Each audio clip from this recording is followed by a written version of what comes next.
Mr. Will's Music World.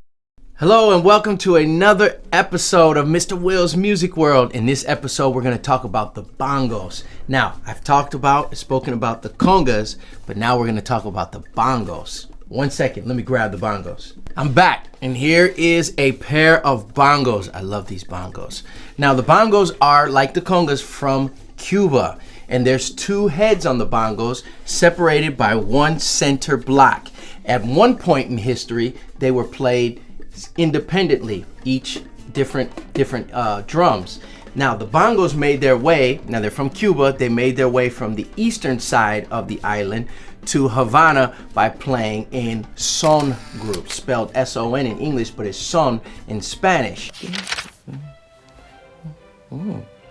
Oh, well, hello there. I was just reading a little bit about the bongo, or the bongos. And interestingly, we're doing an episode on the bongos. Now, the bongos are a lot alike in their history, or their origin, or where they come from. They're a lot alike the congas.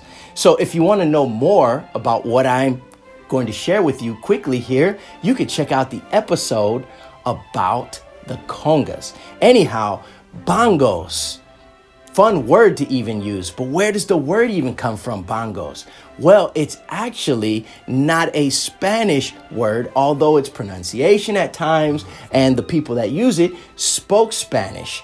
The people that traditionally play the bongos are from an island called Cuba, just like the congas. And Cuba is an island that is in the Caribbean, which is a body of water below the state of Florida. Have you ever heard of Florida? It's a state in the United States of America. Cuba is just off the coast of Florida. And this instrument, the bongos, came from the eastern side, as Mr. Will said, of Cuba to the western city of Havana in Cuba.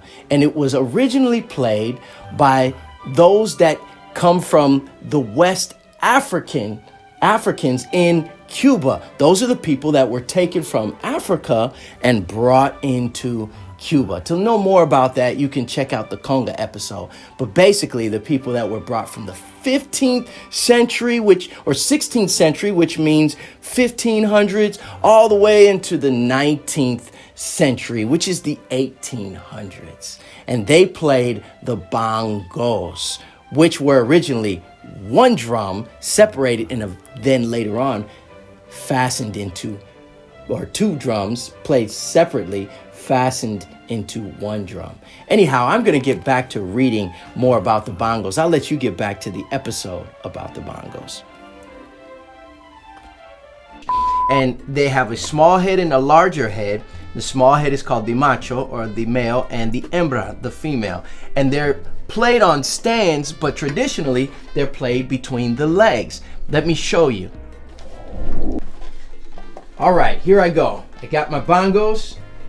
And often players will play with the small drum on the left side while the larger drum is on the right side.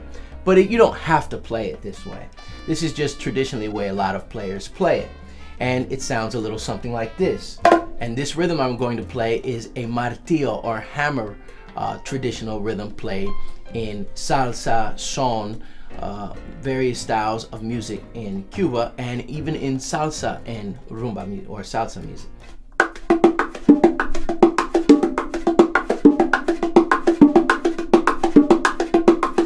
La la la la la la la la la la.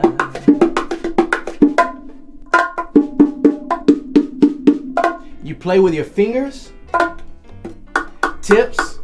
It's called a hammer stroke, and a tip stroke, open strokes. A lot of fingers are played. Ew. Closed notes.